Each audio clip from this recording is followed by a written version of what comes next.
It's the Opperman Report. Join digital forensic investigator and PI Ed Opperman for an in-depth discussion of conspiracy theories, strategy of New World Order resistance, high-profile court cases in the news, and interviews with expert guests and authors on these topics and more. It's the Opperman Report. And now, here is investigator Ed Opperman. Okay, welcome to the Opperman Report. I'm your host, private investigator Ed Opperman. Been looking forward to this show here today. Okay, our guest is Francis Scarcella. I probably butchered it, but we'll find out in a second. I guess it's Francis Scarcella. He's the author of the book Miranda Barbour, Inside the Mind of a Teenage Killer. Fascinating story of this young girl from Alaska. I believe I heard a story that she punched Sarah Palin's daughter in the face in high school. So maybe we'll get into that too as well. We're also going to be talking in the second part of the show about the case of Barbara Miller.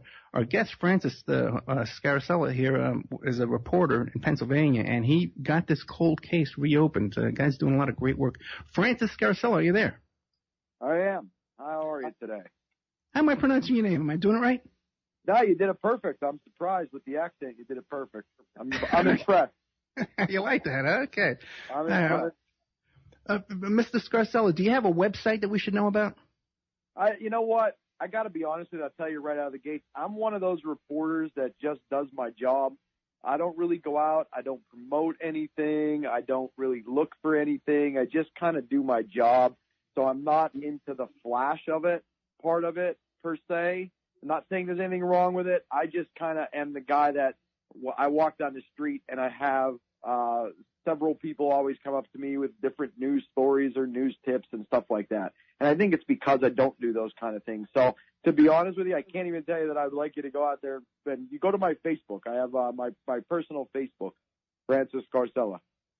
Yeah, it's Francis Scarcella, then a reporter. So it's pretty easy to find. I didn't have too much trouble finding you. Tell us about yourself, though. Who is Francis Scarcella?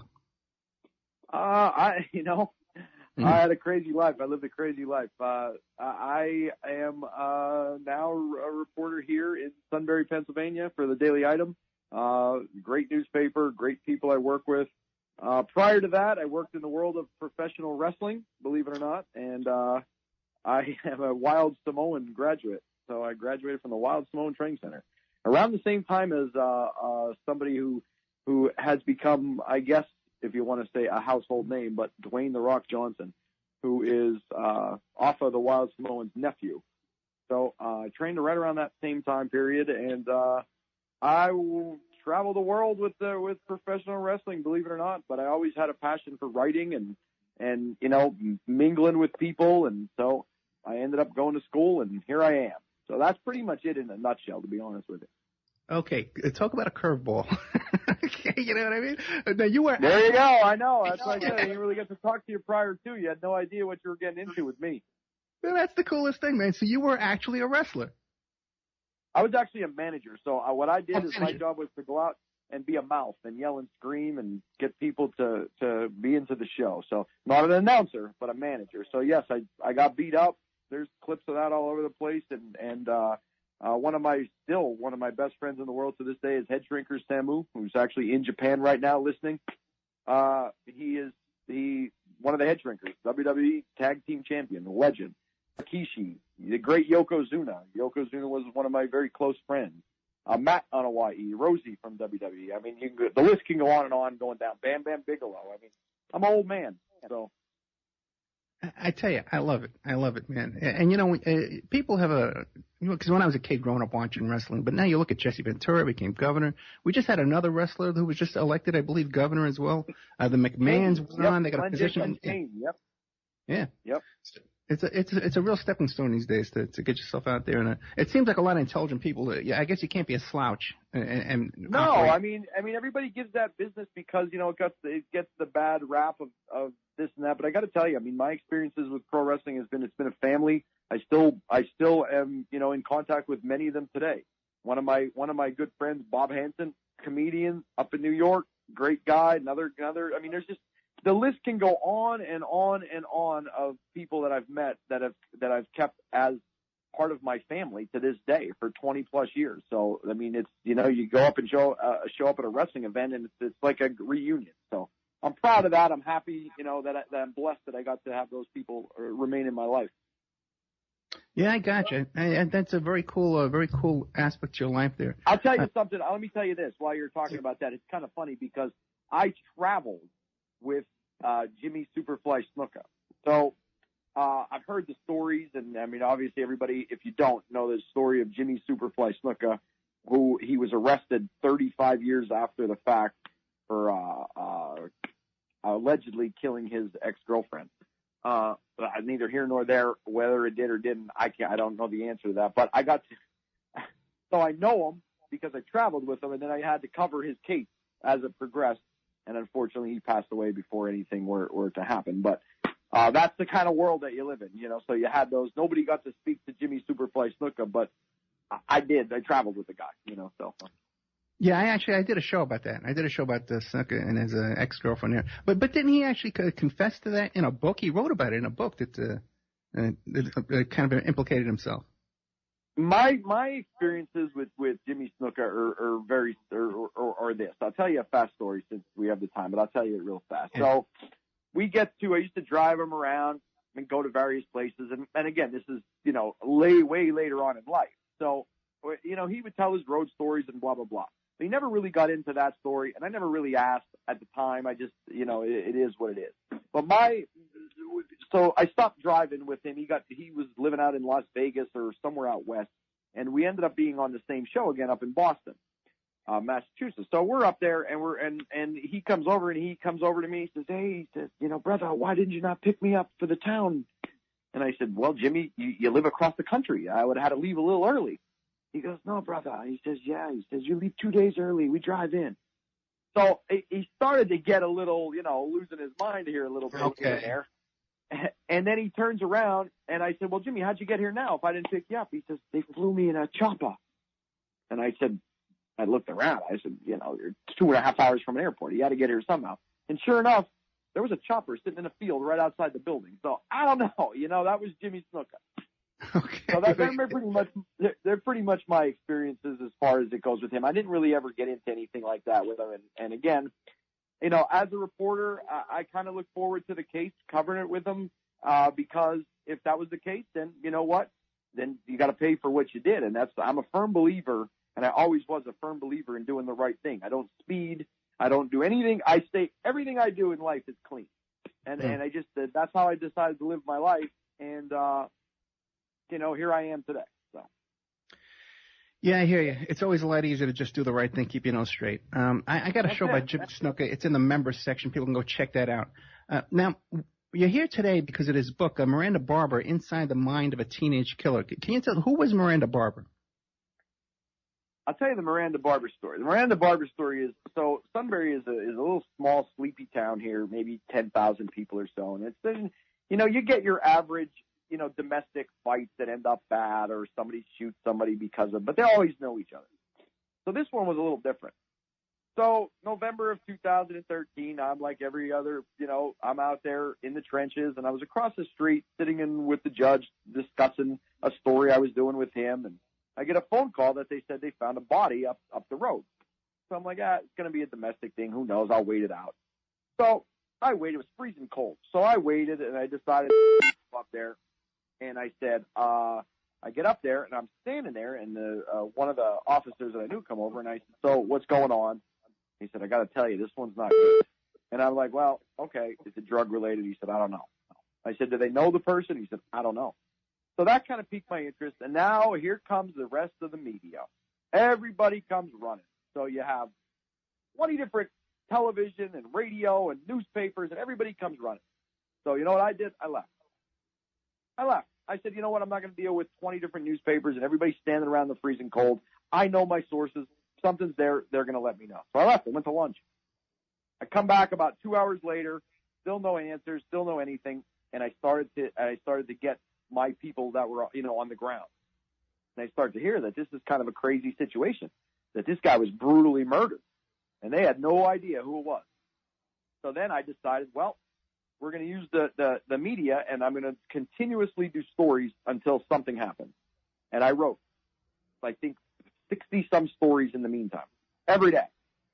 And then all of a sudden, I get a phone call. They found this person who they arrested, Miranda. So I show up at the arraignment in Pennsylvania. They bring me in, and she comes leading in, and she looked like this 15-year-old little girl. Nobody knew who they were, the whole 9 yards. Nobody knew anything. But I'll back you up in the process. In the process of me writing the stories, I get a phone call at my desk, and it's from Elytte Barbour, who is her husband. And he says, I want to talk about my wife because she was now arrested, and I want to talk because she is not a killer. I said, okay, well, when do you want to come in? He said, well, I don't drive. They took our car. So I went down and picked him up. Me and Elliot drove back from his house about 8 miles away, right back to the newspaper. And I looked him dead square in the face, and I said, buddy, I don't know you from Adam, and you don't know me from Adam, but I'm telling you right now, you make one false move in this car. You have no idea my background, and I don't know yours, but I will slam this car head on into a pole, and we'll both go down. But there is not a chance on God's green earth that you are going to do something out of the ordinary.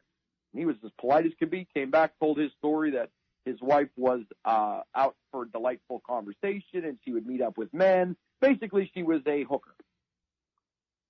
But never had sex, just went out to meet guys and get paid for it. Like a call, in those services, So anyway, make a long story short, I continuously wrote the stories, and one day I get a letter, and it's from Miranda Barbour, who says, I want you to come in and interview me. And I said, okay. So we set it up. I had a little bit of a hassle getting into the jail. They didn't want her to talk, the whole 9 yards. At this point, she's still claiming self-defense, that this man, Troy LaFerrara, was grabbing at her, and that's it. She defended herself. That was their story so far. Well, go ahead. Let me ask you a couple of questions. First of all, Elliot, the husband. Now, you mentioned that when you had him in the car, you start telling him, hey, man, I'll take you down. I'll crash the car if you give me a problem. Was he a big, intimidating kind of guy that would bring that up? No. He could have been 5 foot nothing and 85 pounds. He was nothing.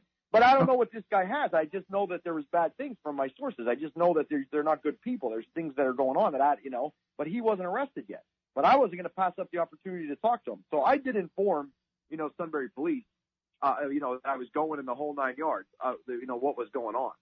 Right. You know what I mean? So they kind of knew where I was going. And I'm friends with all of those guys on a personal level, on a professional level, on everything. The guy in charge right now, Brad Hare, great guy. I hope he's listening. They're all good guys that are there. So I bring him back. I do the interview with him. We run it the next day. A couple of days later, I get it from Miranda to come in and see her. So, well, again, before we get too far ahead, describe what the actual crime was that Miranda was being charged with. At that point, they had charged her with meeting a man on Craigslist for sex. She shows up, picks him up. They drive to Sunbury across this bridge here, and she stabs him 80 sometimes. And why they said she did it is she said because this wasn't originally in the initial report. Okay. So for me to tell you that, I'd have to go a little forward. Okay. So basically, I go in, I do the interview with her, and she admits that she did it. She killed him because her and her husband wanted to kill someone together. They wanted to meet someone and they wanted to kill someone together for no reason, just to do it. Period, just to do it. And in the process of that conversation, she tells me she killed 22 other people. But I guess that's neither here nor there. Yeah, but what was the lead up to that, though? You go in there and you just start chatting away. Doesn't she want to get out of prison? Why would she suddenly just confess to you? She said in the interview, which is on. I have it. I got the audio of the actual interview.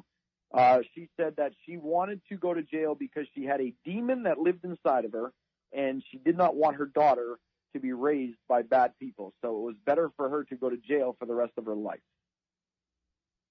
So in the process, they met a man. They failed 2 other times. They tried this 2 other times, but it just didn't work out, and it failed.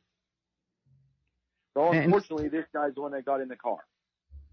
And this is where he would hide in the back seat under a blanket, and she would be in the front seat with the guy. That's correct. So what happened is she picks them up, they start driving across, they use a signal. Did you see the stars tonight? She says it, nobody pops up. She says it again, did you see the stars tonight? Nobody says it, nobody pops up. Finally they get to the house, and she gets mad because he wasn't doing it, and she leans around, taps him, he jumps up, wraps a cord around this man's neck, she starts stabbing him.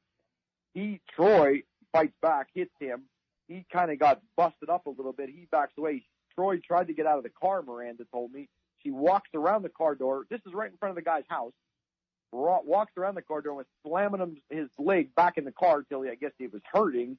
So he put his leg back in the car, and at that point he was starting to succumb to the stab wounds. And then they drive him up about 2 blocks away, and they dump him in the woods. Okay, fascinating. Yep. And how old was she at this time? She was 18, just turned.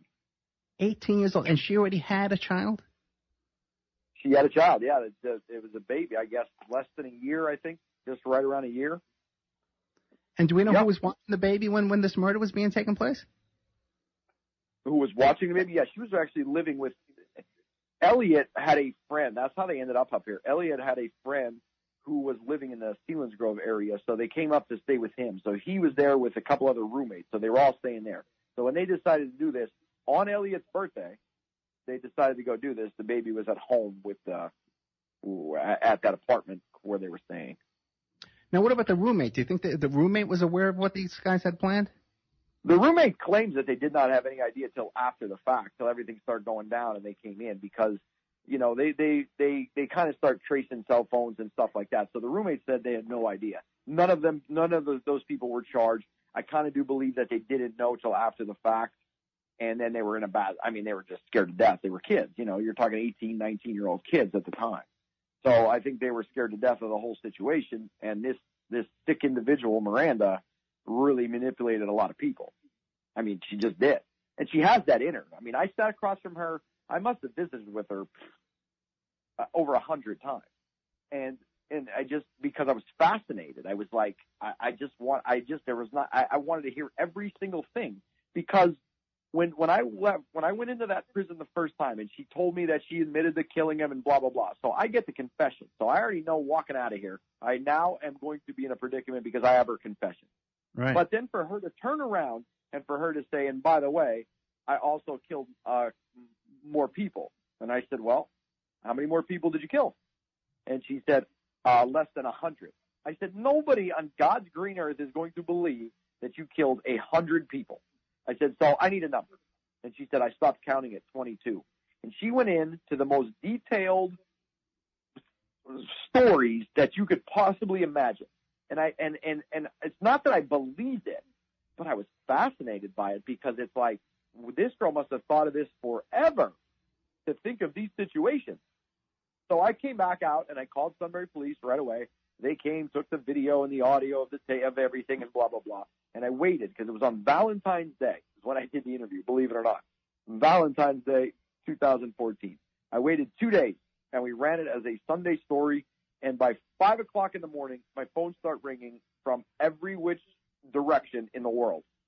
And I must have appeared on 150 radio channels that day. I was on Fox, CNN, MSNBC, everywhere possible. I was on the Dr. Phil show, which was a whole story in itself. Don't believe everything you see from these so-called professionals. Yeah. I was on, I mean, Hannity, just anybody you could possibly imagine I was on. And they were all fascinated by this thing. And I had said to each and every one of them, the reason why, because people say, oh, nowadays with fake news, that's now, but with, we're putting stories out of people say, here was my deal. My deal was, let's just say, okay, nobody believed at 18 years old this girl killed 22 people. But what if she killed one more? I would think that there's a family out there that would want to know that. So I chose at that time, and I thought about it long and hard, and I said, you know what? If that's the case and there is even one person that's missing that family doesn't know where she's at or where he's at, then my job is to say maybe this could be the situation that could give peace to those families. And that's why I decided to continuously pound the pavement with this story to prove that each and every single thing she said was a complete and utter lie. That's why. So you haven't been able to confirm any of these allegations that she made, that she's killed more than this one murder? None was confirmed, and I spoke to every state officials from all over the country, and nothing was confirmed. And then she later came back and she admitted to lying. She admitted to lying.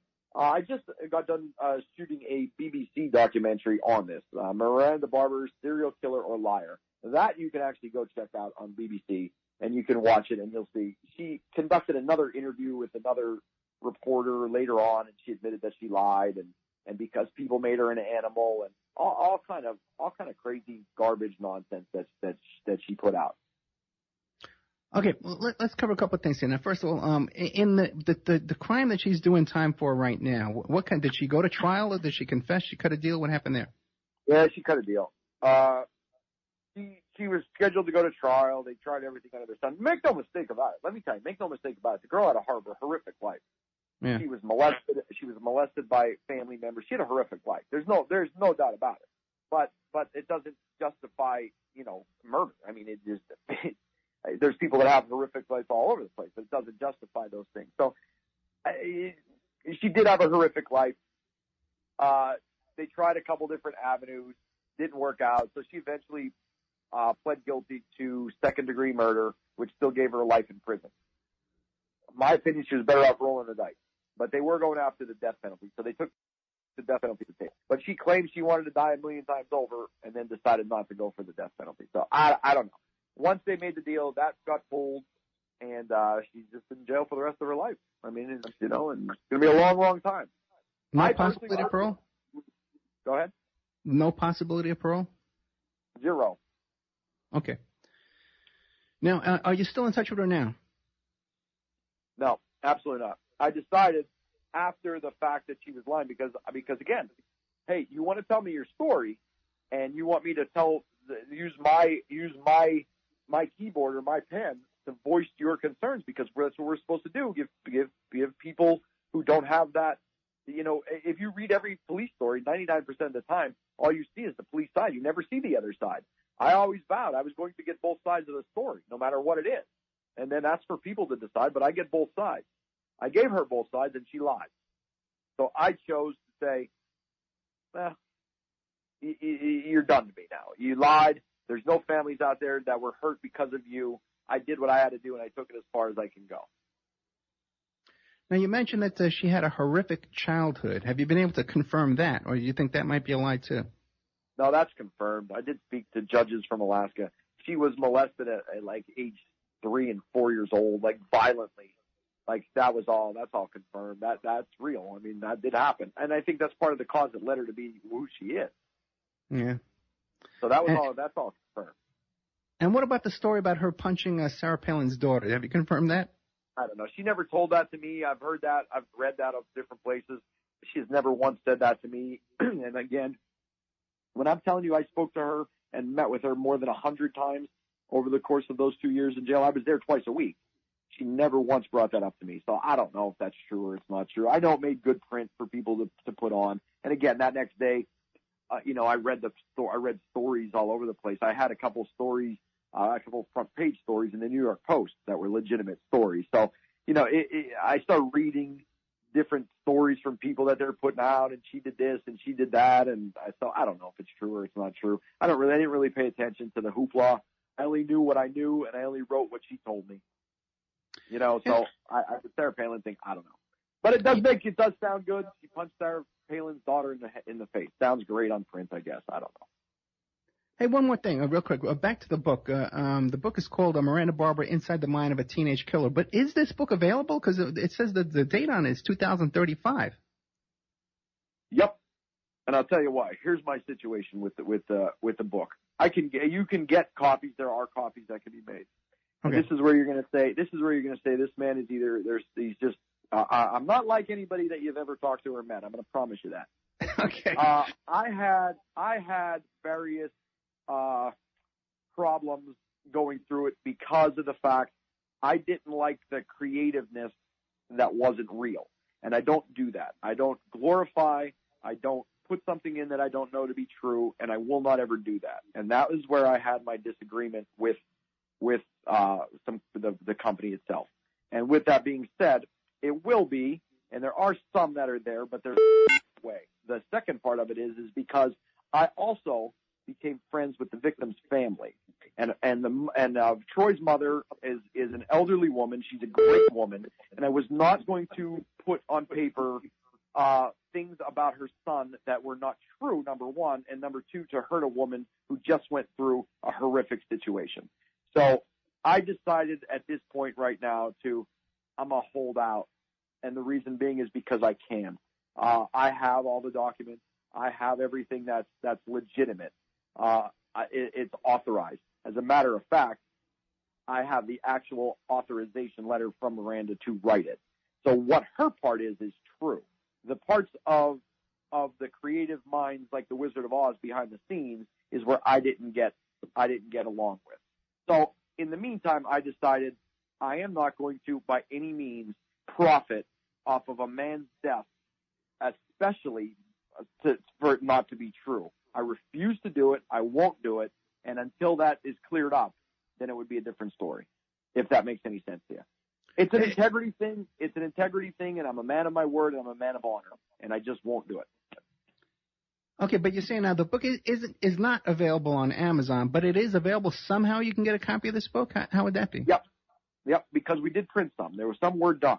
Some were done, and then the changes were supposed to be made. So that's why I say, and it will be there. You will get it, because eventually it's going to come out. And the 35, don't pay attention to that. You will start seeing here in the next couple months. You'll start seeing it. Things start to happen. But like I said, I'll send you one anytime you want, and then you can read the actual the truth, and not a glorification of things that weren't real.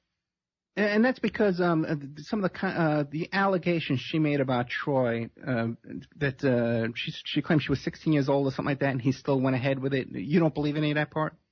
I don't believe it. It's never proven. There's never been any kind of anything from police for that to say. So I'm not going to give a murderer the opportunity, who is already a proven liar, to say false things about a man who can't defend himself because of this horrific incident, and let his family go through that kind of aggravation over it. I'm just not going to do it. I'm not going to do it. You know what I mean? That's just, like I said, that's an integrity and an honor thing. So sure, if the guy can't defend himself because of allegations from the person that killed him, you know what I mean? That's what I'm saying. So it's like about as one side as you can get. Right. If you go out, it's exactly right. If you decide to go out and kill 30 people and then you say all bad things about them, I can't talk to those people. So it's just not my thing to do. Now, she married Elliot. She was 18 years old and she was married to Elliot. What age was she when she got married?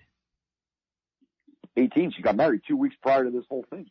Oh my God. 2 weeks prior to, my God, what are these people? Were they employed? Any kind of employment? She was not. He was working as a dishwasher up at a restaurant up here. So they just got jobs. And I mean, listen, I went as far into this story again.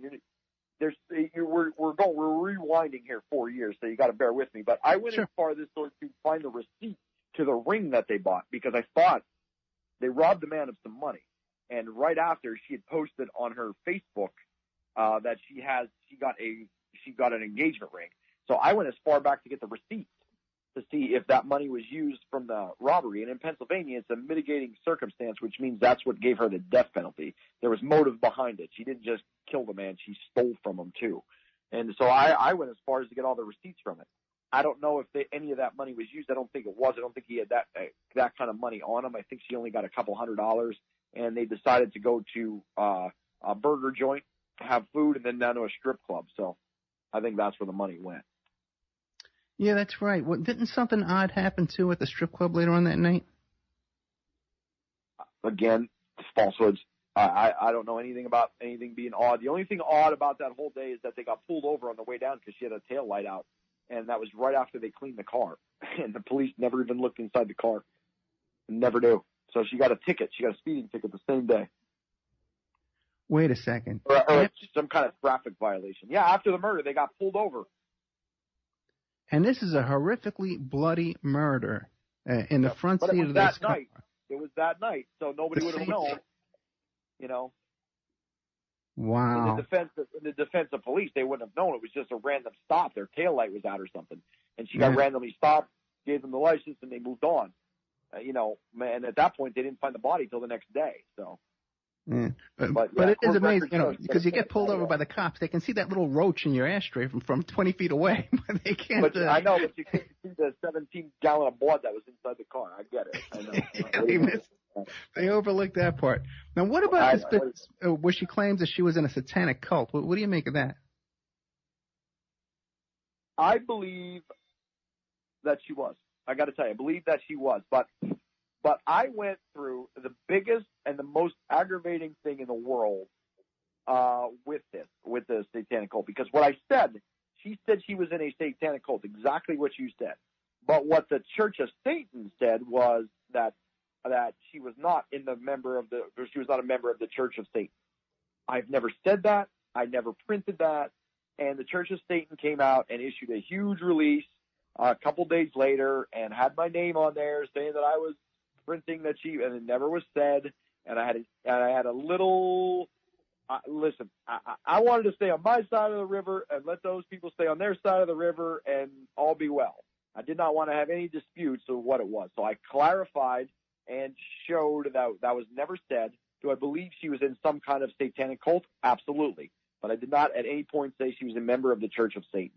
She was a member of a satanic cult, and it could have been her and Elytte, as far as I know. But I do know they had various rituals, which was just some awful things, where she would use his semen and rub it on her. It was just crazy, crazy stuff. I have a letter somewhere where she describes what they did prior to the murder. So I don't know. It's crazy. Okay, so putting aside the Church of Satan, which I understand too, they can really harass you online. I'm familiar with that whole process with them. I was fighting back, but because it wasn't true. They weren't true. I mean, you can say what you want. I have thick skin, but you got to at least be true. At least be true. Sure. So, but you believe that she was involved with a cult of others besides Elytte, or just her? I believe she had. I do believe that she had bad people around her, and they were doing crazy things. I mean, I believe they had the Book of Satan all over the place. They did have the Satanic Bible. They had it in the house. They each had one in their cars. I do believe that they were practicing something. Can I say that there was, it was a 75-person cult? I don't know that. I just know that they were, involved in something. You know what I mean? Okay, so that's interesting. So they definitely weren't into Satanism. Okay, we can go that far as well. Maybe not through a member of an official church, but not just her and her boyfriend and her husband, but the roommates as well were all involved in the same kind of faith. No, I don't believe that the roommates were. I don't believe that the roommates were at all. I believe that they were and never told anybody, and they had their own little rituals. The roommates that were from here are not bad people. I mean, they just happen to get unlucky. They let people stay with them. I mean, they just happen to get unlucky. That happened. How did they meet? Did they meet through Craigslist too? Who? Miranda and Elytte? No, the roommates and Miranda and Elytte. No, Elliott's friend lived up here, so he knew him for a long time. I guess the kid used to live in North Carolina, and he knew Elytte, and he moved up here. So they were friends. Apparently Elytte was in Pennsylvania before. He was up here before years ago or something as kids. So they were like childhood friends. How did they wind up in Alaska? They were both born in Alaska? No, they didn't nobody winded up in Alaska. Miranda was born when Miranda was born, she's a military baby, so she was kind of born in Wallissa, Alaska, I believe. And they lived there for a while before they moved, and then she moved to North Carolina. So Elytte was never in Alaska. Elytte was never in Alaska. Now, Elytte, what kind of sentence did Elytte receive? Same thing. He's life without parole. Life without parole. He made the same deal. He appealed, and he was denied. Same thing. And she's in the process right now, actually, currently. I just did something on it a couple of weeks ago of trying to get her sentence overturned because she wasn't told the right things and one of those type of things. And there is stuff going on with it, but it's a dead issue because of the fact that she's missed her time. Right. Well, the murder happened in 2014. It's 2018 now, so she's only been in prison 4 years. Yes. And she's just getting around now to start wising up and saying, hey, I got to get out of here. Let me try some appeals. Yeah, a little late. I mean, you should have thought about that. But, no, I mean, it's crazy. It's crazy. Only 18 years old. Like I said, you know? everybody became the world, the world literally became fascinated with these people and this story. And at the end of the day, when it was easy read and be done, and everybody else was going on with their things, I continued to pound the pavement to find out that it's not really that. They were just two idiots who literally went out and killed a man for absolutely no reason. They did what they did, and it was dumb. And now they're going to pay for that for the rest of their lives. And it wasn't as flashy as this story had everything from the beginning, and I knew that going in. You had drugs, you had sex, and you had murder. Are you kidding me? Who doesn't write that story? Did Elytte confess anything to you as well? No, Elytte, I didn't talk to Elytte. I didn't talk to Elytte because here was my initial thing, and this is why I cut Miranda off as well. When I did the interview with Elytte and I drove him up, I told you I let the guy in charge now, Brad Hare. He knew there was a bunch of police that knew that I was picking this guy up and coming back, and he gave me his story about what a good wife she was and what a good mother, and how she was, just trying to make a living, and this man molested her and did all these kind of things. The victim, that is. And I printed that story because that was his story to tell, and I printed that story. Later to come back that I watched the video of him confessing to police that he lied about everything. So at that point, what am I going to use him for anymore? I don't have any more to talk to. You know what I mean? Well, why would I talk to him anymore after that? He was a liar from then, so anything he says to me now, if he told me the sky was blue, I'd walk outside. I don't know. Okay, so as far as Elytte goes, he didn't initially confess to you, but he did confess to the police later on under interrogation. Now, he pled guilty or he went to trial, he cut a deal as well, right? Cut a deal as well, same thing. They both did it at the same exact time, sat right next to each other. Oh, boy. Okay. Now, what was his childhood like? How did because if she had such a horrific childhood, I'm sure that his had some problems as well. I didn't do too much on him, to be honest with you. He kind of I think he confessed because Miranda got the spotlight on this whole thing. So I didn't really do too much on him. So as far as his childhood, I just heard he used drugs a little bit here and there, and then got heavier into drugs later on.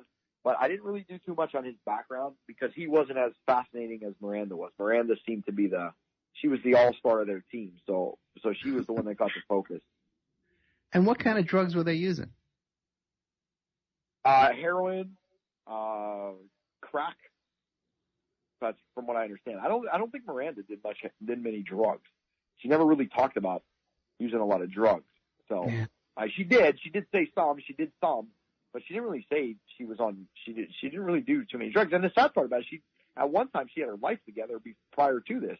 Like she got a job, she was doing this, she was doing that, from what I understand, and then just went downhill. Yeah, 18 years old. Yeah, you start dabbling with heroin at such a young age, man. It's really it just cuts off so much of your future. Even without all of the childhood abuse and all the other problems coming at you there. That's what I said. She had a horrific life. I make no mistake. She had a horrific life. And I'll tell you point blank, and I would say this to anybody that asked, and I have. The woman, as crazy as she is, and as much as of a liar as she was a fantastic mother. She talked about that child up and down a storm. She was a fantastic mother. I believe that 110%. And it's a shame that in 10 more years that child is going to Google her mother, and she's going to read it, and she's going to come looking for me one day and ask me questions about her mother. That I will guarantee. Yeah, and people don't know who's listening on the air. They don't realize the kind of, you tell a story on the radio or in your article there, your column. But, you live this kind of stuff 24 hours a day. There's stuff going on all the time, and people do contact all the time. you.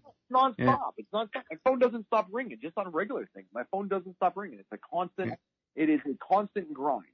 And I'm happy to say that there's times where I love it, and then there's times where I hate it. But you've got to do the right thing, and if you're doing the right thing, then this job you should be proud to be in this business. You know what I mean? Like I'm not a political reporter, so I don't get into all of that kind of stuff and whatever, and that's fine. But we have the ability to do so many good things for people, and that's basically what I try to do. You know what I mean? Like again, my main reason behind this entire story was to find out if there was anyone else that may have been suffering or missing because of it. And you know, and that led me and sparked me into the whole, 30-year-old cold case, Barbara Miller. We'll get to that in a minute. A couple of questions on it. You mentioned that Samantha Barbour, that she was molested around 3 years old, I think you said? I think it was like, I don't know off the top of my head. I think it's 5 or 6. Okay, but so childhood abuse. Now, this was by her own family? Yeah, it was by her uncle, and he was convicted of it. He was convicted and spent time in prison. So that's why I said I got those court documents on that. Okay. And what I else? talked to a judge in Alaska during the period of this time. I talked to a judge up there, and he told me point blank, it was one of the most horrific abuse cases he's ever seen. So. Now, do you think it's possible that the people who abused her and treated her so horrifically as a child, that they were involved in the occult and witchcraft and Satanism, that kind of stuff? No, I don't. And her mother, I spoke to her mother several times. And then I got a phone call one day a couple of years ago from Miranda, and her mother killed herself.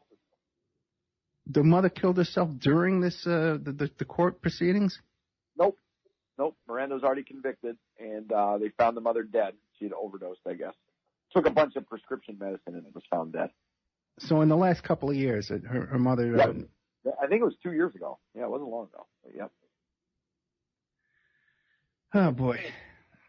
Now, when she was claiming that she did these 22 other murders, ritual murders, for this cult or whatever, did she ever give you names and dates and stuff like that?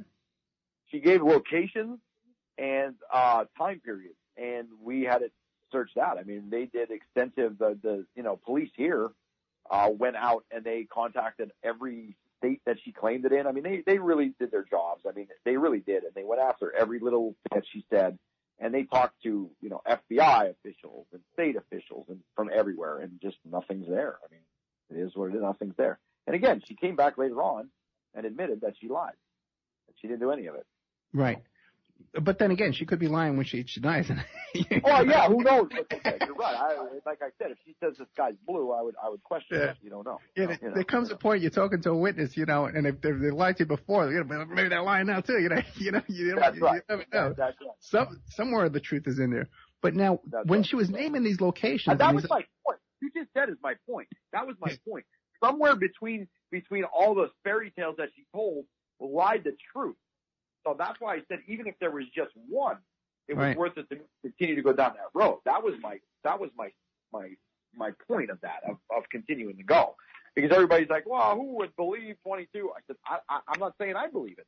But what I'm saying is if 22 gets narrowed down to 10, and 10 gets narrowed down to 8, and 8 gets narrowed down to 1, or 1 gets down to some guy got stabbed and lived, and didn't know who did it. That was my point. But, yeah, it's a pretty big leap to go from, petty theft and stuff like that to premeditated murder, where you have a whole plan with a ligature. 100%. Yeah. 100%. She didn't go through the school of criminals. She went all the way, right out of the gate.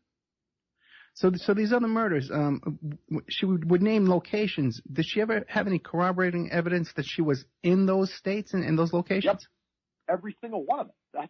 That's the part I'm telling you. It was so elaborate. She was in every one of those places where she said. Every one of them she lived. Okay. And so then when she was telling these stories, how did she describe these other murders? Like the same kind of process and hiding in the back? No, one she said that she shot him in the head. Another one she stabbed. Basically, she said that she would lure them in, and she was involved in them. There was other people there, and she would lure them in and then kill them in alleys. And, I don't know. Stuff like that. She didn't get into any kind of crazy long details like this one. Gotcha. And did she have names for people that were actually missing? No, never gave me a name. Never gave me a name. Never gave me a description. Never gave me the only thing she said is where the locations were. So we scanned the world along with everybody else. And believe me, when I put that story out, everybody under the sun was running to all these states because they wanted to be the one to cover it. And I was like, go have at it. Go get it. If you're a reporter and you're in Florida where she said it was, and you find somebody, have at it. You know? Now, what about Elytte? Was he ever questioned about these other murders, and what did he have to say? He originally said that she told him the same thing, and he believed it. And after that, I mean, not that much. He didn't really say that much more about it. So I believe he believed her. Right. I believe that she told him that she did. I do believe that. I believe she told him that, and he believed it. So. Yeah, and if she would have had practice telling these stories first to Elytte, over and over, getting him all worked up, then she would be more convincing when she's telling the story to you, because she's got it all imagined in her head. You know what I mean? Sure. Now, give me an idea. What kind of rituals were they performing? Like satanic cult rituals? Yeah. I'll be honest with you. She never really got into that. The only thing she did say they did was these. She would cut him, and she would take his semen. I mean, that was what she said, and put it on herself. I mean, as odd as it sounds, but she didn't really. There was no like slicing up a lamb or anything like that. She never really told me anything like that. I would love to sit there and tell you that there was these crazy things, but there wasn't. She never really got into it. And I guess maybe I should have asked. I don't know. But at that point, I was like, I mean, how much could you take in one? You know what I mean? Yeah. And what about like animal sacrifices? Ever talk about that? She didn't really say that. No, she didn't really say that. She didn't really say any of that to me. Okay. Now, did any of her friends or associates come forward to you? Because obviously you're right in the middle of this story. She's confessing to you. You must have been contacted by other people. Any other interesting sources or surrounding her? Yeah, I talked to everybody that she knew from down there, from in North Carolina. I spoke to the supposed father of her child, but none of them really said anything that would have been overpowering. That was big news. Just that she was a drug addict and she was a liar. The biggest thing people told me was she was a liar. That knew her. She was a liar. She was a liar. She was a liar. So. That's interesting. The father of her child. Now, what was his story? Was he the same type of guy? Drug addict, the street kind of person? I gotta tell you, the guy called in, so I wouldn't know if it was even him. He just called in and said he was. So I had no confirmation. I never wrote anything about it because, again, it could have been, Brad Slack from down the street. Amazing.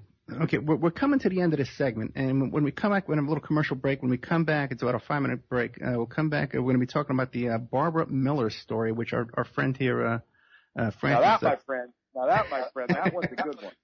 No Satanism in that one, okay, but I'm going to tell you what the country needs to do in cases of missing people now. I'm telling you, there's a solution out there, and there's a great organization that will help, and I'm going to tell you all about it. Okay, great. But before we get to that one, is there anything I've left out that I've forgotten to ask you about the Barbara, the Amanda Barbour story? Miranda, yeah. Is there anything else if yes? The only thing that I would say on it is, after the course of the last 5 years of my life, I am burnt out of Miranda Barbour. Mm-hmm. If that makes any sense. Because again, and I get it. I get it, because everybody wants that one missing, tidbit of it. You know what I mean? But there really isn't. What's there is there. The best thing I can tell you, and I got to be honest with you, BBC did a great job. If you want to know and follow that story, go to BBC and pull up, or just Google it, Miranda Barbour, serial killer or liar. It was very well done. It was. I was involved in every step of that process there, and I knew every single thing that was going on. It is as true can be. Some of the filming you'll love. Stone State Entertainment did it. Chad Evans. You're going to see police talk in there. You're going to see it all, and it was very, very well done. Okay, and that's available. You can find it on YouTube? You can find it on BBC's website. Yeah, it's BBC. I don't know, BBC. Go to BBC. Just type. It's Miranda Barbour, serial killer or liar. I'm sure it's Gotcha. everywhere now. And it'll pull up there on the BBC there. Okay. But I'm telling you, you pay attention when you come back. I'm going to tell you about these cold cases, and you're going to see. And I never knew about it, and there's people out there that don't know about it, and you're going to be the outlet. You asked me about the promotion. So one thing I would promote is this organization. So. Well, why don't you mention it right now before the break? What's the name of the organization? The organization is NAMUS, NAMUS, NAMUS, and it's a national for missing person.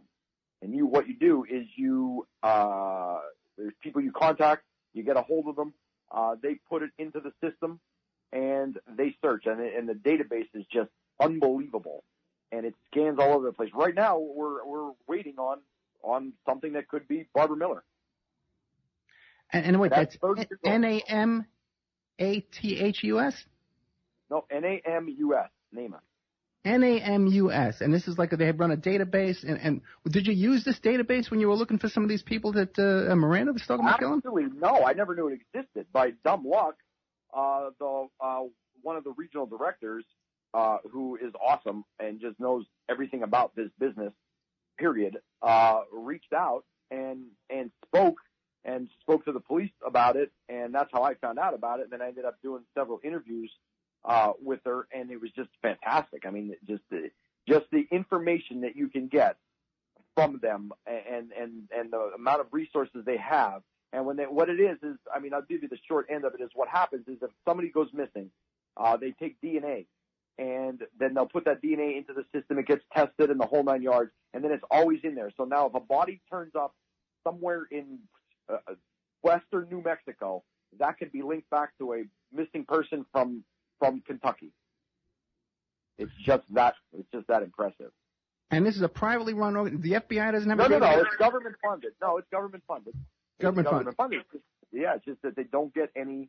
There's just no recognition out there for it, and I'm hoping there's a bunch of states now that are making it law that coroners and police and anybody in law enforcement mandatory enter into the NAMUS system so that they automatically have it. It's God sent, and the people that run it are just amazing people. So. Okay, excellent. We're here today with Francis Scarcella. The book he wrote is Miranda Barbour, Inside the Mind of a Teenage Killer. Now, you got involved. First of all, your history with the Miranda Barbour story. You know, you got the confession out of her. That was a feather in your cap there. Then, now afterwards, though, this Barbara Miller story came up. Yeah, but that wasn't afterwards. It wasn't really afterwards. I heard about this case when I first was down here about 10 years ago, and I could only do so much. I tried, and I could only do so much. Nobody was willing to open up this case. It was so frustrating. And I went through police chief after investigator after everybody under the sun to try to get this case open.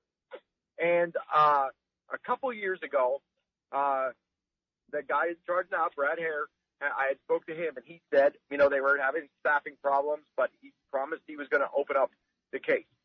Turns out a couple years later, the case gets reopened by another police chief who would come in, Chief Tim Miller. So they open up the case. I begged and begged. I went to his office every single day. I said, here's the deal. I will be at your office every single day until you look at this case and open it. If not, every single day you will have to tell me no. And eventually you will get sick of it. I will not. I will continuously knock. And you can decline comments. You can say whatever you want, but I will not stop. And that went on for about 30 days. Finally, he said, okay, it's a good thing. So over the course of those couple months, next thing you know, let me give you the history of it. So Barbara Miller was a woman, 30-year-old woman, lived here in Sunbury. One night she goes to a wedding, never came back, gone, vanished out of thin air, just gone. And nothing was done about this case by anybody. Now, if you read some of the papers, you would hear that, yes, they did, they tried, they did this, they did that, they did the other thing. They also did an extensive search one time before in 2002 and yada, yada, and I get it. And I get all of that stuff. But what they didn't ever come out and report was this case is linked to another case, in my belief, of a man by the name of Scott Schaefer. And you can research him. You want to talk about a fascinating guy. I'll get you him to come on your show. Here's a guy that spent 17 years in prison and faced the crime he did not commit of murder. He was convicted of a murder he didn't do. What's his name? And it was linked. His name is Scott Schaefer. You just got to Google Scott Schaefer with my name, and you will read all about it. And his case is fascinating. And it's a shame that a man who spent 17 years of his life in prison for a murder he didn't commit. But in the meantime, while he was in jail, when he gets arrested for this, he gets a phone call. His fiance gets a phone call from one Barbara Miller. And one Barbara Miller says, I know that he didn't do this murder, and I'm going to go to the authorities. Yeah, well, guess what? Less than 2 weeks later, she winds up missing and gone forever. This guy wait a minute. Barbara Miller calls the police and says, I have information that Scott Schaefer is innocent, and then 2 weeks later, she turns up missing. She didn't call the police. She called Scott Schaefer's fiance and told him that your soon-to-be husband is in, and I'm going to the authorities. Less than a week later, she goes missing for the rest of her life. Gone. Never to be found again. And I sat with this man, and let me tell you about this man. This man here is a degree black belt. He's a guy that you walk down the street, you just wouldn't mess with. He's afraid of nothing, and he's the nicest, kindest individual you'll ever meet in your life. I just got to know him. He's just a great person. And to spend 17 years of your life in jail for something you didn't do and miss your child growing up, miss funerals of your parents, it's crazy. It's crazy. So that was one of the deciding factors to me to really get heavily involved in this case. Now, if you fast forward, through the course of the reinvestigation into this case, they decide that they believe that this lady is buried inside the walls of a house. Again, story goes worldwide that they're digging out a house because they believe she's entombed trying to get a wall open. And good luck trying to go through 20 inches of cement. And if she was put through a wood chipper, as they say, again, alleged, good luck finding those pieces. Make a long story short, all of a sudden, here comes Dr. Henry Lee. I'm sure you heard that name. Sure. Dr. Henry Lee's involved. He actually took parts of the evidence. Dr. William Bass from down in Tennessee, from the Body Farm. You heard of the Body Farm? Sure. Dr. William Bass is involved. All of these world-renowned forensic scientists are searching. Enter Namath. Out of nowhere, while everybody's waiting around trying to see where you can get the money to do all these kind of things and all these kind of tests, enter Namath. So the police chief gets a phone call one day and from these people. He wasn't even going to return it because he didn't know who they were, or an email rather. So I said, he tells it to me, and I said, I looked it up online. I said, I don't know. I would call them. I said, it looks to me like it's like a government thing. I would call them. So he calls them, and needless to say, they saw it through the media, wanted to help and get involved, and now here we are all these months later, and now they've taken care of everything. They take all of the samplings and the DNA, and however that works, however it works, they do all of that, all of those things. Once that occurs, then they get a match. If there is a match, then it will automatically link Barbara Miller to one of her family members through the DNA. A case up here in this way, about an hour and a half from here in Wilkes-Barre, Pennsylvania, was just solved thanks to Namath and another great state police trooper, Corporal Sean Williams, a relentless cop who just continuously is great people. Other than this one, through Namath. And now Namath is actually starting to push towards getting put in different states as mandatory, so you have to enter it. So where you live in Washington? No, I'm in Nevada. You're in Nevada. So Nevada's not a state yet, but that's pushing it. But now say something happens out there in Nevada, and they find a body in New York, and it's one of your family members. Your DNA could match one of those people, and, case solved. It's just like that, and it's not an easy process. I mean, there's a lot of things that go behind it, but that's the majority of it is what that is that. And they're just great people. They're just fantastic people to deal with. Every time I've ever had to call them or get some kind of information, they're honestly right then and there. They give it to you. They want to push just as much, and they want to do what he knows and how and everything they do. I have never been more impressed with an organization in my entire reporting career. Okay, NAMS, NAMUS. Let me ask you NAMUS. Now, Scott Schaefer, because I guess he's like the key to all this, because if he was in prison for a crime he didn't commit, and then soon as she starts nosing around on that, she turns up missing. What is the story with Scott Schaefer? What are the circumstances involving the crime that caused him to wind up in prison? A guy by the name of Ricky Wolf was found dead on a boat launch right outside of right in this area, and it was a 2-year case where they did not have anybody to arrest. And 2 years later, they arrested Scott Schaefer as part of it. There was a couple of them that were arrested. Another guy, Billy Hendricks, was also arrested for it. He was released as well. They both spent 17 years in jail. 2 other people were Scott Schaefer and Billy Hendricks. So Schaefer had nothing. Barbara Miller apparently may have either been there the night this Rick Wolf got murdered, or she knew about it and got and was going to turn in the actual people who did it, and winded up missing. Okay, Schaefer and Hendricks, were they did they cop a deal or did they go to trial? No, they went to trial and lost, and they had the death penalty. They were facing the death penalty. So then the death penalty got pulled off of the table. They ended up just getting life in prison, and then Scott Schaefer was ruthless and relentless in his efforts from inside that jail to show facts that he was not the man that did it. New evidence emerged that showed receipts where they weren't there. They were somewhere else that night. And before you know it, they had PCRA hearings, which is the hearings to get them out of jail. And everyone agreed that they will serve time served. And he had to plead guilty to, 3rd-degree murder, I think it was. But he got out of jail that day. So he did not want to plead to it, obviously. But what would you do? Would you have went back to trial and faced it all over again, or would you have walked out of jail that day at 17 after spending 17 years? I would have ran. I would have ran out of jail. That's right. That's exactly right. So he ran out of jail. He took it and ran. And from that point, he continued to fight and say, I'm still. He pled no contest, is what he did. So he didn't plead guilty, pled no contest, which is saying, I'm not saying I did it. I'm not saying I didn't do it, which was a great move on his part because he continues his fight to this day, and he's going to get justice for spending time in jail that he didn't have to. That should have never happened. Now, what was the prosecution's theory of the case that convicted Schaefer and Hendricks? That was that trial was in 1990, so I was a kid. So basically, from the stuff that I got and my talks with Scott and interviews with Scott, is basically they put him at the scene. He was never there. I mean, that's the long end and the short of it. He was also a biker, and he'll admit it that he was selling drugs back then, and he'll admit all that stuff, and he has no problem owning up to all that stuff and saying, yeah, I did all those things, but I'm not a murderer. So he was with a rough crowd, and that crowd just happened to be the ones that, the reason why he was convicted.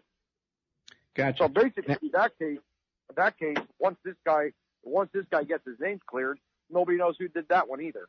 So. Now, what was the prosecution theory of the motive? Okay, they're bikers and stuff like that, but what was the motive? Owed money for drugs. Drug debt for money. Okay. All right. There was no saint by any means, but she didn't deserve it. She was no saint by any means. But I met with the family a bunch of years ago, and I sat with that family, and I vowed to that family that I would do everything in my power before I was ever retired, that I would find some sort of answer and bring that woman home. And I vow to that to this day, and I will continue to do that to this day, and I will not stop doing that until it happens. So I'll probably be reporting until I'm 99, but I'm not going to stop. What was Barbara Miller's age when she died? 30. 30 years old. When she went missing, she was 30. I mean, they pronounced her dead. Legally, they pronounced her dead, but she could be 2 blocks down the street for all I know. I don't know. And okay, so it was 1989 that she called up, right, okay, so Hendricks had a fiancé because he was just barely in prison. He was only in prison for a short time. He had just barely been No, Schaefer had the fiancé, yeah. Oh, Schaefer and Hendricks, right, okay, Schaefer. Yeah, Schaefer had a fiancé. And they weren't, so he had a fiancé before he went into prison. Yeah, yep. And Barbara Miller called her while he got arrested. A couple days after he got arrested, Barbara Miller left a message to his fiance and said, your soon-to-be husband did not commit this crime. They have a tape. They left a tape, and the tape went missing. There was a tape record. You know the old-time tapes, the recorder tapes? Sure. Well, they had a tape of her voice saying, hey, this is Barbara Miller. Your soon-to-be husband did not commit this crime, and I'm going to go to the police if they don't drop the charges. So she hears the message. She gets a hold of Schaefer in jail and says, hey, this woman came out of nowhere. He said, I don't know her, but go find her. Well, guess what? She's still looking, and Scott Schaefer's fiance ended up dying of cancer years later. Okay. A couple questions now. They say they have an answering machine type recording tape. Now, did you actually hear this tape, or they just tell you? No, it's missing. It's in every report. I mean, they've reported it for 30 years, but magically the tape's missing. Has anybody actually heard the tape besides them?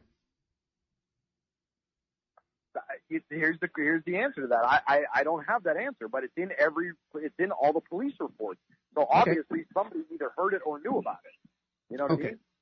Okay. That just wasn't made up back in 1989 while she was alive, and then all of a sudden dead. You know what I mean? Like the timeline wouldn't match. If you'd have said 20 years later, hey, there was a tape, by the way, but this happened while she was still alive. So they were searching for. They were hoping that she was going to come forward before she was alive. Though the ex-fiance made the police report on it. I want to ask you a little bit more about the fiance now.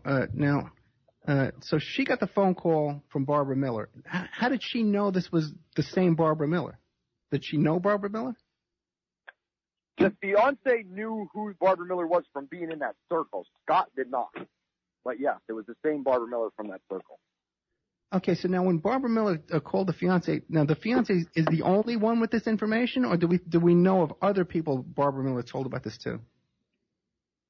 Again, that's all in police reports, and from my understanding from dealing with the police chief at the time, it was in a lot of different various police reports. So all I can tell you is that many more people knew. But again, you have to remember, you're talking about a 30-year-old crime at this point. So there's a lot of stuff that's out there that who knows, you know what I mean? Do I believe that the tape existed? Yes, because if you do the math and the timeline on it, the woman was still alive, Scott was in jail, the fiance is now saying this woman's going to come forward, and then she goes missing. That was where the link was. There's been a million different stories over the course of 30 years that there was a link between this Ricky Wolf homicide and the disappearance of Barbara Miller. Okay, and do we know about the fiance telling anybody else about this? Any friends or people who actually made a police report? Yes, she called police. There was an actual police report, which is why I'm telling you where the timeline was, because the police report that was done about her making this phone call, she was still alive. Right. But just try and follow what I'm trying to say to you, because if she only told the police, and the only people who knew that she was the alibi for this murder was the fiance and the police, then the only people who could have killed her, Barbara Miller, would be the fiance or the police. Is there anybody else, the fiance? Who else would have known that Barbara Miller was a witness to this murder? Well, that's where it's going to get a little tricky, and I got to watch my P's and Q's, because there is a suspect who's been a suspect for 30 years. And I'm going to say read any story you want, and you can get all that information on that.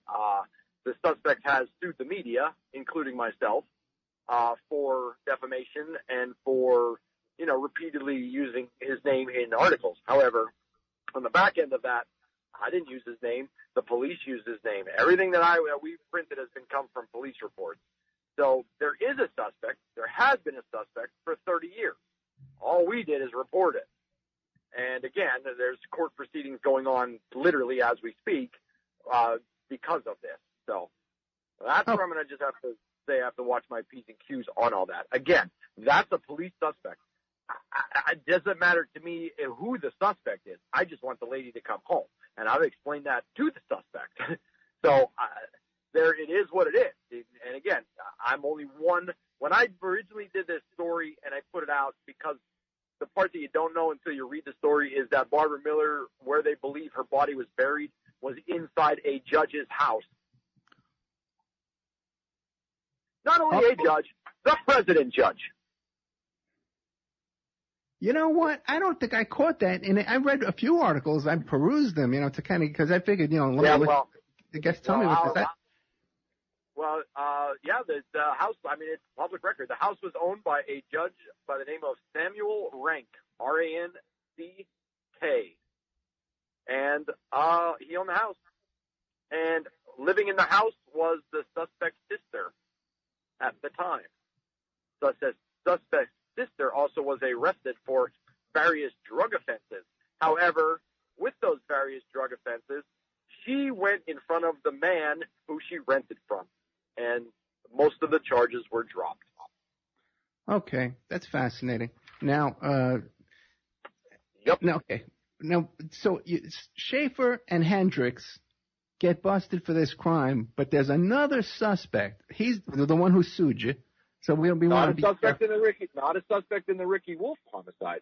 He wasn't arrested for the Ricky Wolf homicide. I don't know if there is a connection to that. That was a totally separate case. Yeah, but there were circumstances between Barbara Miller and the suspect, who was her ex-boyfriend at the time, and she made several reports claiming abuse and this, that, and the other thing. Now, but there is a suspect. We'll just call him suspect, okay? There is a suspect who was a suspect in the disappearance of Barbara Miller. What caused him to be a suspect in that disappearance, according to police? There was reports leading up to her disappearance for a year that he was going to kill her. She was afraid for her life. You know, there was harassment. I mean, there was just report after report after report after report. And then she came to the police because she got death threats in the mail that said, if you don't quit talking and you don't be nice to this man, you're going to end up dead. And I did all stories on all of that. So there was a big lead up to that. Okay. Again, clarify for me, does he have any connection to this other murder, the Schaefer and the Hendricks murder, that would cause him to give him a motive to want to silence witnesses in that case? I can't. I don't know that. And again, that's where I'm in the P's and Q's section of this whole thing. I can't. It's not. All I can tell you is, as a reporter, I am unbiased in this situation, other than the facts that I see that were presented in front of me.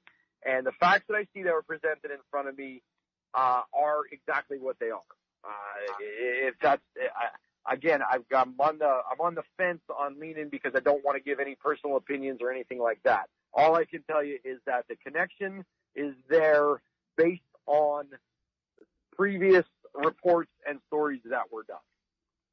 Okay, and we don't want to falsely accuse anybody or make allegations that don't, wildly or whatever. And if the person who's a suspect, if he feels like, he wants to give his side of the story, wants to come on the show, I'll gladly introduce and give him some time as well. I'm making the offer, I make the offer. Everybody's invited. Everybody's invited to come on the show. Everybody has a chance. That's great. Everybody has to call me. I want to be on the other end. Everybody has 15 minutes. Now, what led police? I guess we'll call it the judge's house, right? What led the police to suspect that there was evidence inside this house, the judge's house? Oh, that wasn't just a magical revelation. That was already reported who owned the house. Nobody went there because it was a judge's house. So nobody wanted to go there. Apparently, this is alleged. This is what's alleged from the new investigator, who says everybody knew about this house, but for some reason nobody had the guts to go to this house. Well, this guy had the guts to go to the house because he ripped it apart and sent it all over the country. So at the time of the disappearance, there was widespread rumors or tips coming in that this house was connected to the disappearance? Yes. Okay. But nobody touched it. Has anybody interviewed the judge, Sam Rank? Anybody in the media interviewed him? He's dead. He's dead now. Okay. So he's not talking. Okay. Not talking. He's dead now. He's not talking. I tried to interview the sister who lived in the house, and she didn't have many religious things to say to me, and now she's dead. Oh, the suspect's sister now also is passed. Now, how did she die? What's the circumstances of her death? Some kind of illness, I guess. I don't know. Okay. Now they tore apart the died. Yeah, people die. People die. It's not all connected to this case. Yeah. But now, I saw the pictures. They were tearing apart the house. What did they find? Did they find anything in the house? I mean, again, that's a police question because they're not going to tell me that, but I can tell you that what I do know is that, I mean, they had to give some sort of answers on what was going on. So all I know is this is where NamUs becomes very important because NamUs has DNA and they have potential whatever. I mean, again, their NamUs isn't going to tell me that stuff either. You know, that's all classified, you know, locked down information. But if anybody's from out there, NamUs, I'll be more than happy to listen to that information. So I don't know what they have or if they have anything. I just know that there is things going on and they have been working with them, and that part they did release to the public. That's it. Other than that, I don't know. I don't have any of the other.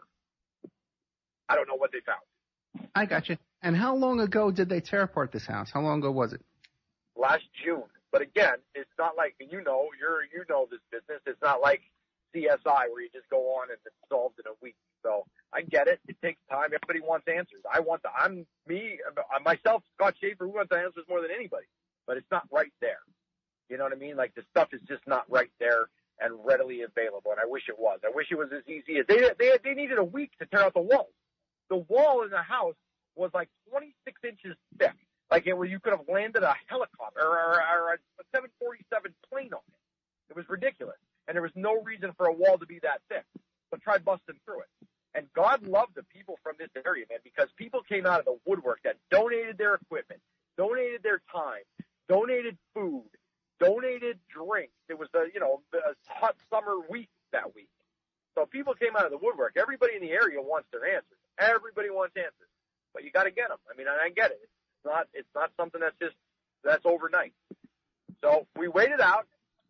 Again, thanks to the great people down at NamUs. They're on it. They're helpful. You have great police working on it. It's one of those things. And again, another case that I wind up in court, Miranda Barbour, I winded up in court subpoenaed.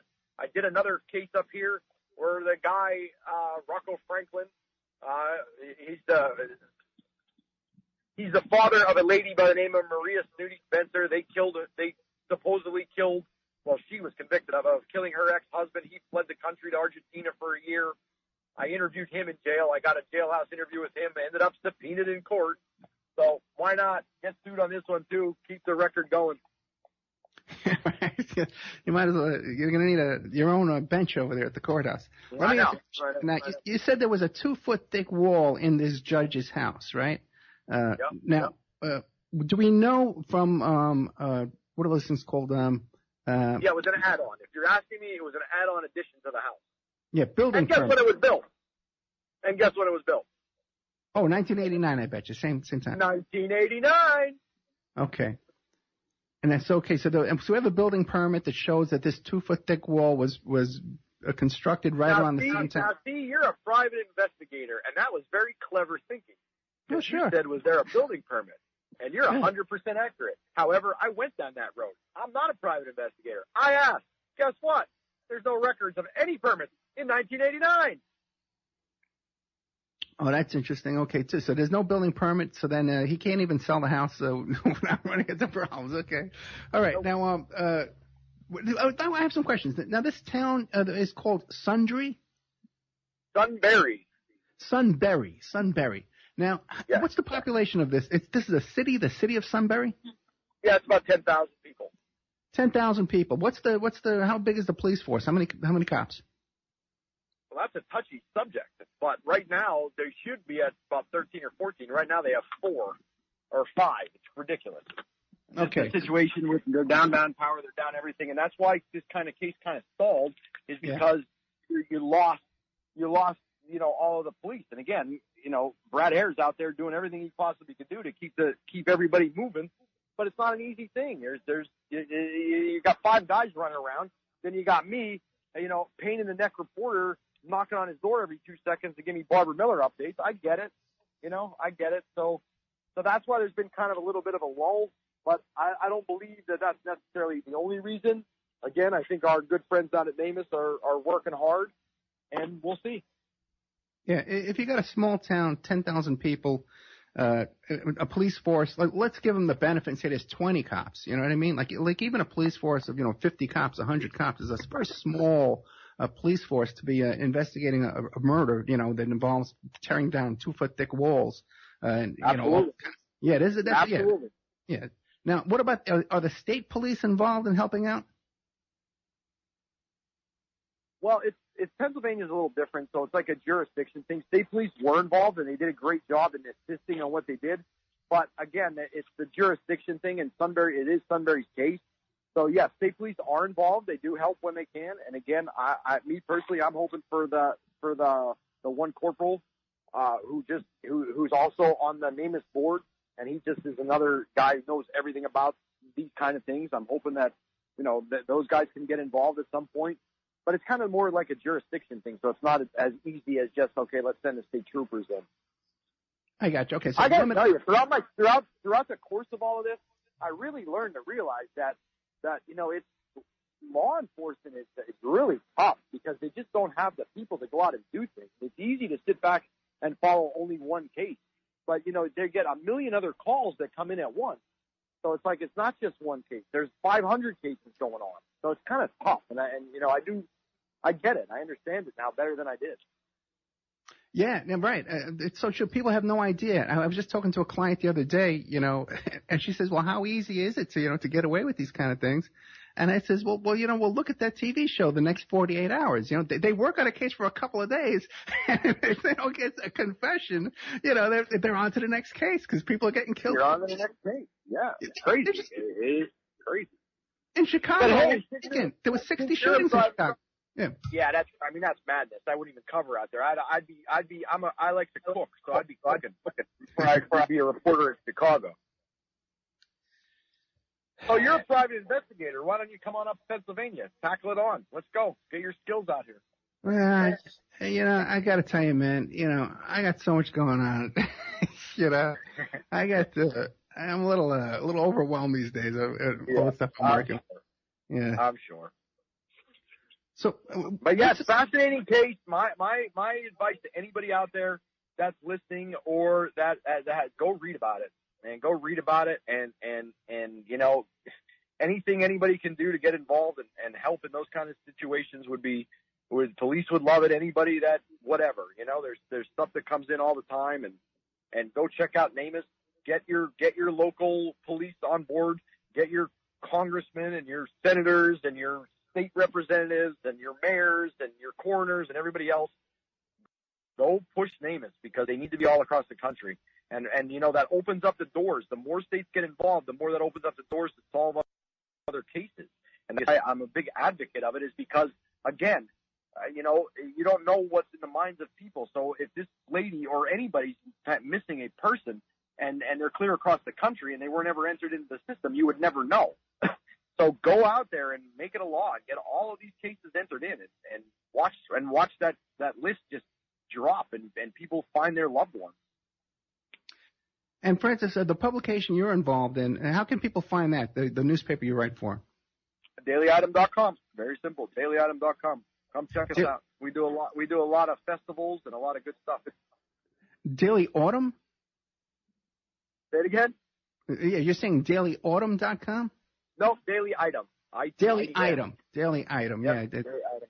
Yep. Francis is one of these the thick accents, his East Coast accents. It's hard for the average person. Yeah. So I'm 100% Italian on top of it all. So come on. Okay. Francis Scarcella, thank you so much. Is there anything you want to leave us with before you go? I appreciate your time. I appreciate you reaching out. This has been again. I'm one of those guys that rarely says no to getting out good messages. If I had nothing to talk about, I would have said I appreciate it, but I can't do it. So I'm just one of those reporters that will stay in the trenches. I fight the good fight for good people all the time. I never will waver from that. I get both sides of the story. I will not change who I am for anybody ever. And again, I got very lucky because of my pro wrestling background. So I know a lot of big guys if anything goes down. Yeah, fascinating stuff. One day we have to have you come back and just talk about the wrestling life. It's a whole fascinating. Oh, you'd be more fascinated with the wrestling life than anything. I can tell you locker room stories that would blow your mind. Yeah, definitely. We'll definitely have you come back, my friend. Thank you so much, Francis Scarcella. I appreciate it. Take care. Okay, we just finished with this. Francis Scarcella. The book is called Miranda Barbour, Inside the Mind of a Teenage Killer. But the thing is, it's not available right now on Amazon, but keep an eye out for it. He says it's going to be going back up. Fascinating stuff there. You know, it's always interesting with these big, especially when a Satanism involved too as well. He mentioned how he started hearing from the Church of Satan, stuff like that, complaining, putting out a press release, objecting to his reporting on there. And you hear that so much in these cases here with whenever it involves satanic ritual abuse, a lot of online stalking and harassment. You can ask David Scherter about that. We've had him on the show several times. So the fascinating story of Miranda Barbour, an 18-year-old little girl, involved in this. I've heard this story about Alaska, but he's saying that he spoke to her over 100 times, 100 hours of a conversation with Miranda Barbour, and that the story about her punching Sarah Palin's daughter in the face is untrue. Okay, I wouldn't put that. I got to tell you, the public perception of the Palin family is nothing like I uncovered in my work, in my case involving Sarah Palin and Todd Palin. I was involved in a case in Alaska. My client was a Shelley Tripp, who was a massage therapist, a Craigslist massage therapist up there in Anchorage, Alaska. And one of her clients, according to her, was Todd Palin.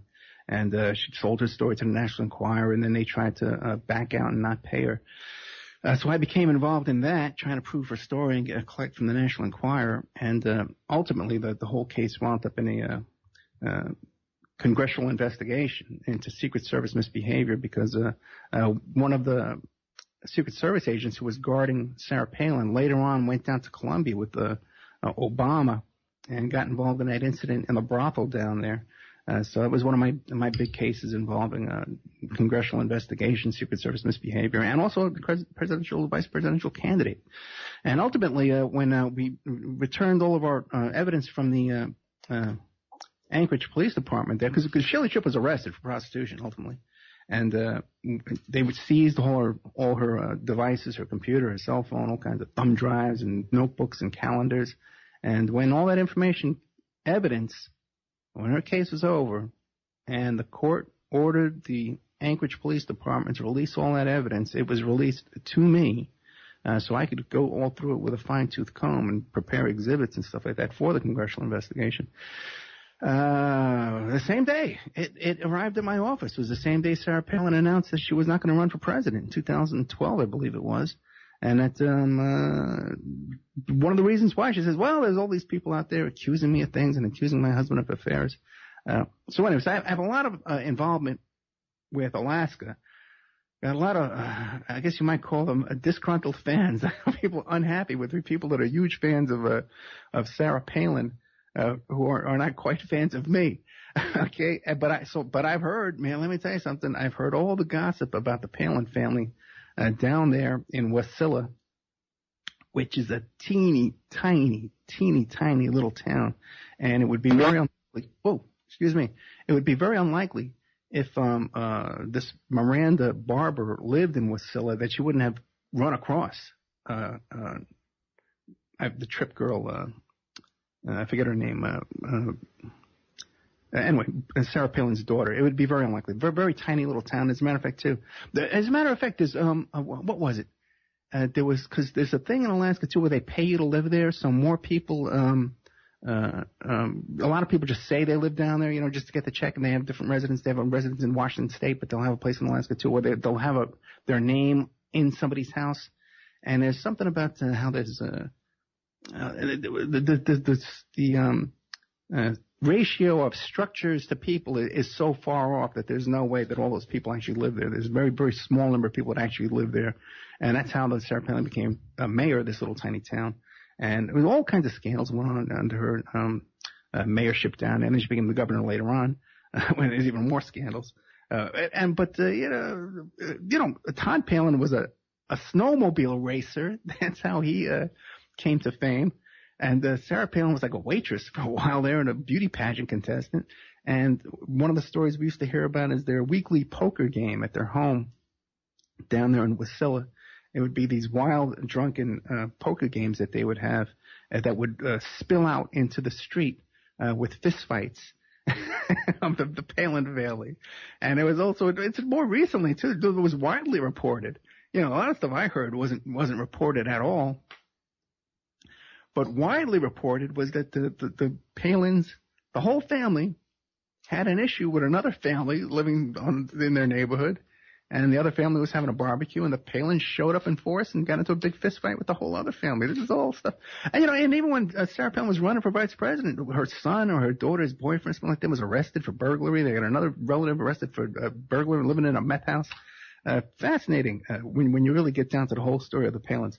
So anyway, so that's where this good old Miranda Barbour comes from, that same little town, Wasilla, Alaska. So it would be fascinating to know we'll have to look into this a little further, what more details are of her satanic cult involvement were, especially if there was some kind of connections to Wasilla.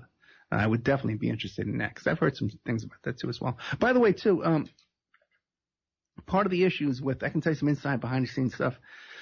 Part of the issue is the public persona of Sarah Palin as being this person who's a right-wing Christian and conservative and all this kind of stuff, which could, she's right-wing, that's for sure, too. But as far as being conservative or being a Christian, their behavior doesn't exhibit that whatsoever. And Bloomfield, what's his name? Richard Bloomfield? Broomfield. Nick Broomfield, the guy who did the documentary about Sarah Palin and had this storyline all prepared that she was this right-wing conservative Christian, he was aware of Shirley Tripp and her stories. In fact, he even added it to his film, and he was very aware of everything that went on, all the truth, but he went ahead and portrayed her as this right-wing conservative Christian for whatever motive he had there. Who knows? But that wasn't my experience whatsoever that I can tell you firsthand. Okay. Now, what else is going on with that? Good old Barbara. Interesting too. We just had good old Patrick from Europe on the show about the whole satanic cover-up program to kill the satanic cover-up, and this sounds like almost like one of those same kind of stories where, when the story first comes out, and there's other people involved, there's a cult involved, there's more murders involved. But then ultimately what happens is that things kind of get covered up and it winds up that, she made up the whole thing and she lied. I don't know. We have a confession. And we know later on that she says she lied, she changed it. So we know she's a liar. Either she lied when she made the confession or she lied later on to cover up the confession. So we know she's a liar. We just have to figure out when. That's what you got there, right? What are you going to do? You can't do nothing. Can't do nothing. If you like today's show, check out OppermanReport.com. We have a special members section, and I have a lot of new content we just put up in there. If you want to contact me, you can go to OppermanReport.com, become a member, and get access to our special members section with exclusive content, exclusive videos, exclusive shows, all on there. We just added on there, what was that? We just added an interview. Oh, my God, a heartbreaking interview I did with Jake Grant from Now You See TV. Ugh. My God. He invited me to come on and talk about the Catholic Church, the grand jury report that came out there just this week in Pennsylvania. We're our friend here. We're just talking to Francis Scarcella, and might have asked him about that too if I had a chance. I didn't think of it.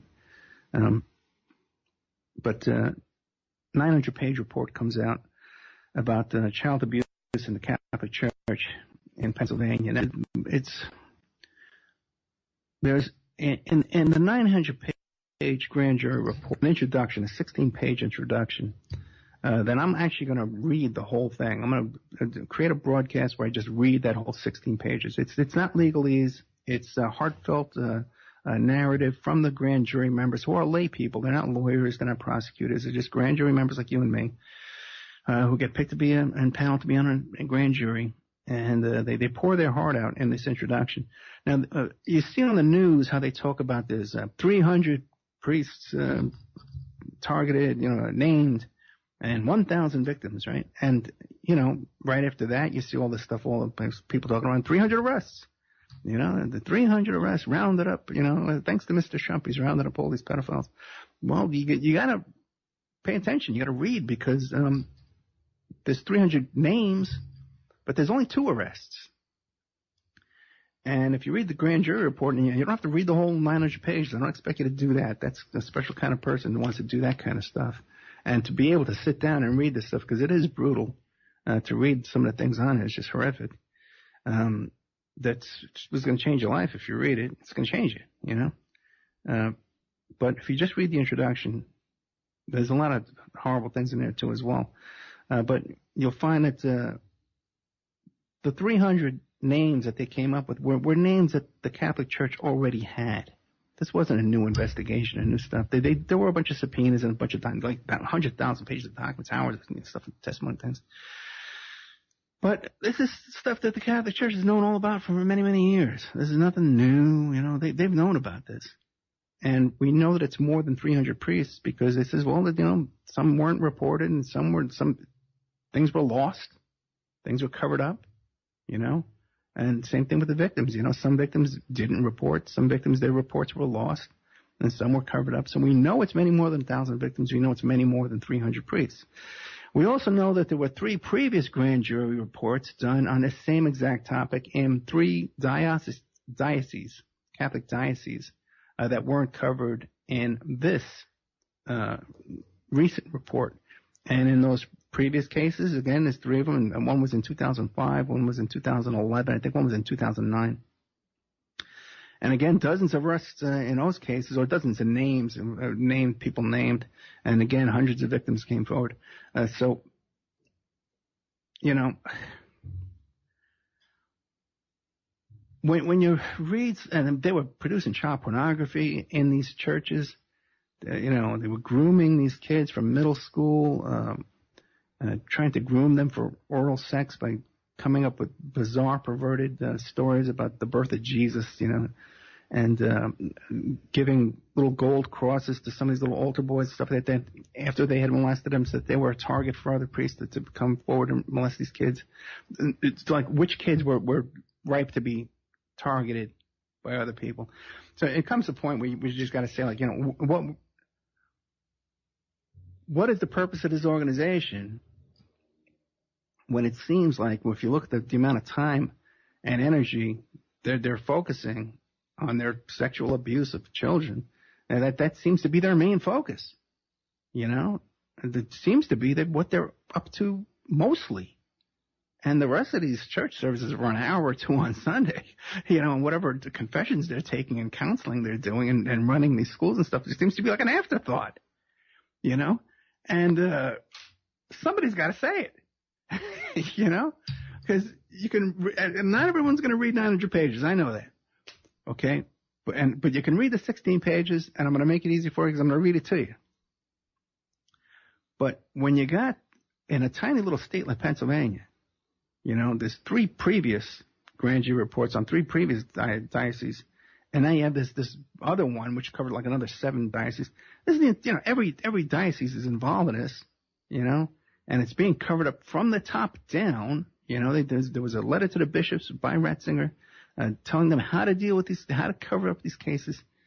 So it's being covered up from the top down, and everyone down at the bottom, at the lowest levels, this is all they seem to be doing. You know, you have this much time to focus on this. You're going out buying chains, gold crosses to put on little boys' necks and to target them for your friends. You're producing child pornography to share with other people. You're interrupting classes to go in and groom these kids for your activities. You know, you're constantly luring, targeting, and then the actual act of abusing these kids all over and over. You know, there comes up when any organization, okay, whether it's a police force or at a large organization, like a police force, a government agency, a business, a club, when you got 300 documented, proven criminals, okay, that aren't being removed, aren't being turned over to police, when you got 300 out of an organization, what, a couple of thousand, you know, in the whole state, how many people you got working? It's a criminal organization at some point. You know, the organization exists to perpetuate those crimes and cover up for those crimes. And you can't, you know. And also, too, Ed said, well, Ed's anti-Catholic. Ed's blah, blah, blah. Right? Ed's anti this. That's what I'm lying to. But if you read the grand jury report by these lay people, some of them are Catholic. Some of them got to be Catholic, right? You know, devout Catholics.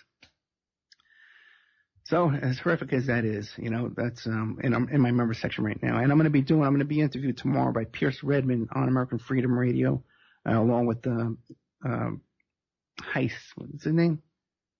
Robert Heiss, Bob Heiss, something like that. And he's coming on too with us, and we're going to be talking about this. And that woman who was Anthony Bourdain's girlfriend, who was also just recently outed as being involved in this kind of activity. There's another show in the member section, Brian Heiss I'm thinking of. There's another show I just added to about Natasha Cornett, who called herself the daughter of Satan.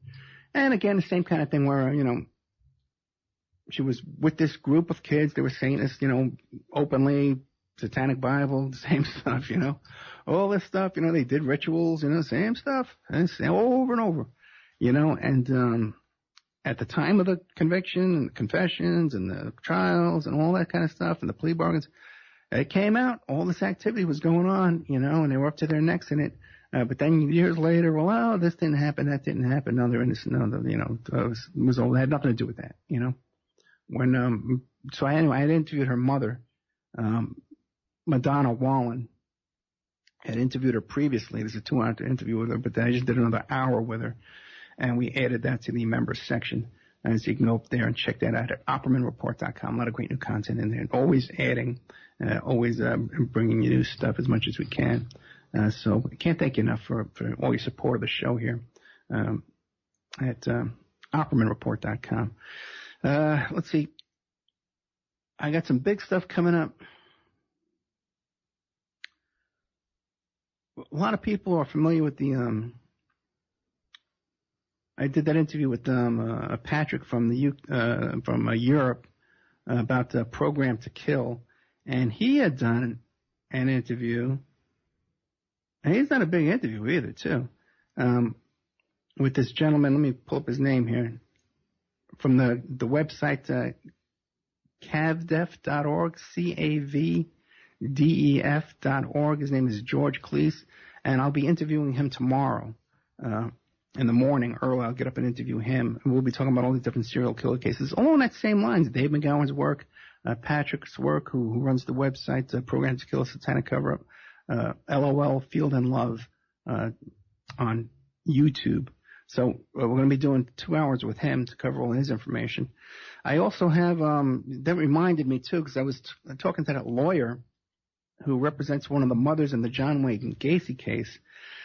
So that reminded me, he was supposed to come on a show a couple of years ago, and then backed out. And I contacted him again to nag him, see if you could get him to come on. He says, no, he still can't come. But he hooked me up with a private investigator who knows a lot about the Gacy case. He knew Gacy and had dinner in Gacy's house.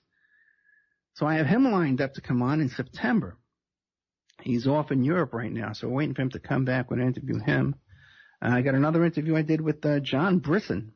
Last time he was on, we talked about the Finders. This time we're talking about McMartin Preschool and all those daycare center cases, Presidio and West Point and stuff like that happened in the 80s. I'll be interviewing him. I already have his interview in the can. It may go up in the member section. I may use it. Oh, I interviewed too Bobby Brown from the Warrant. She married that guy in Warrant. She was the cherry pie girl in that video. She's my cherry pie. Interviewed her on Saturday. I have that in the can too. That'll be coming out shortly too. I'll be bringing it forward to you, either in the member section or on one of the live broadcasts. We'll find out there too.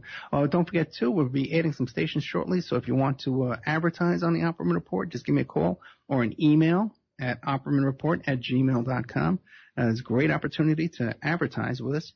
Because we've gone on 3 stations in California we're working on right now. So that would be, you're going to lock in those low rates, like our friend over there at CartKing.com has done.